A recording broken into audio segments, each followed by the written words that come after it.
পূর্ব মেদিনীপুরে লাখ লাখ টাকা উদ্ধার। এবং আপনাদের জানিয়ে রাখি, পূর্ব মেদিনীপুরে যখন নাকা তল্লাশি চালায় পুলিশ, তখন হেড়িয়ায় খামে ভর্তি টাকা উদ্ধার করলো পুলিশ। প্রচুর খামে ভাগ ভাগ করে রাখা ছিল 7.5 লক্ষ টাকা। গাড়ি ভর্তি বিজেপির পতাকা, ফেস্টুন।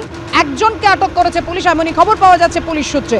তবে খামে করে কোথায়, কাদের কাছে, কে টাকা পাঠাচ্ছিল, তদন্তে পুলিশ।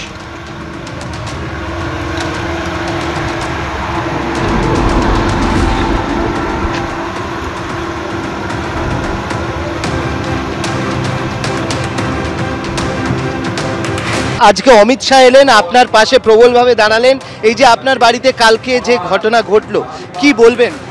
কি বলবো, প্রতিহিংসার রাজনীতি। অমিত শাহজি যা বলে গেছে তারপরে বলার কিছু হবে। পার্থর যে কোচি গার্লফ্রেন্ড, অপার বাড়ি থেকে 51 কোটি পাওয়া যায়, বিরোধী দলনেতার বাড়ি থেকে খালি হাতে ফিরতে হয়। হঠাৎ এই সময় মমতা ব্যানার্জি 18 তারিখে এসপি কে বলেছে, আমার কাছে রেকর্ড আছে। আর ওই যে উনি এসপি নিখিল আগরওয়ালকে দায়িত্ব দিয়েছিল। আমি হাইকোর্টে আজকে লিভ চেয়েছিলাম, লিভ গ্র্যান্ট করেছে।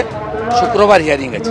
ইলেকশন কমিশনে আমি সৌম্যদীপ ভট্টাচার্য, নিখিল আগরওয়াল এবং অন্যান্য পুলিশ আধিকারিকদের বিরুদ্ধে স্পেসিফিক অভিযোগ করেছি ভিডিও ফুটেজ দিয়ে। কিরণের বাড়িতেও একই, মানে আত্মসহায়ককে একই ঘটনা। আগে সবঙ্গের মণ্ডলের জিএসকেও ধরেছে। এগুলো করে কিছু হবে না, যত করবে ভোটে তত হারবে। ইসকন মন্দিরে কালকে কিছু হয়েছিল, আপনি ইসকন যে ওখানে গেছিল চম্পক চৌধুরীর নেতৃত্বে, সিআইর নেতৃত্বে ওই মন্দিরে গেছিল। মন্দির কর্তৃপক্ষ দরজা খোলেননি, মানে মন্দির গেট থেকে ফিরিয়ে দিয়েছে। আজকে এর কাছে কেউ খবর দিয়েছিল ইসকন মন্দির থেকে আমি টাকা বিতরণ করছি। একটাই এত দুরাবস্থা হয়নি। আমি ভোটের সময় কোনো মন্দিরকে ব্যবহার করি না। আমি ওই মন্দিরের সভাপতি। ভোট ঘোষণা থেকে অদ্যাবধি মন্দিরে আমি যাই।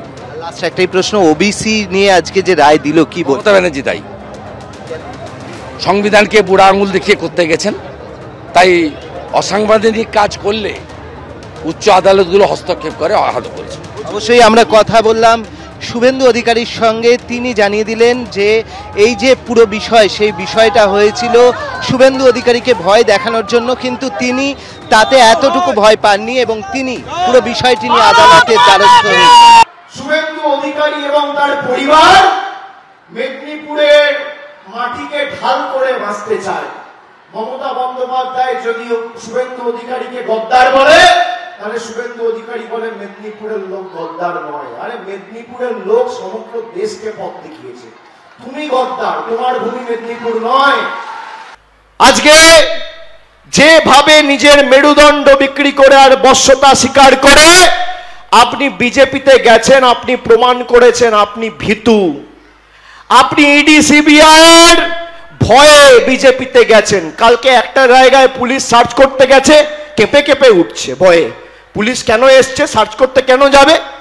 বলছে ভিডিওগ্রাফি করতে হবে। তাহলে আমরা এবার থেকে বলে দিই, ইডি সিবিআই যখন আসবে ভিডিওগ্রাফি করতে হবে।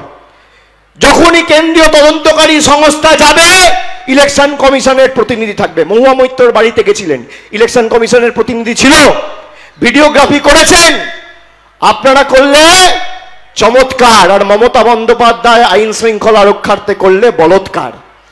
তুমি করলে রামলীলা, আর আমাদের সরকার মানুষের জন্য করলে ক্যারেক্টার ঢিলা। এই দ্বিচারিতা চলবে না।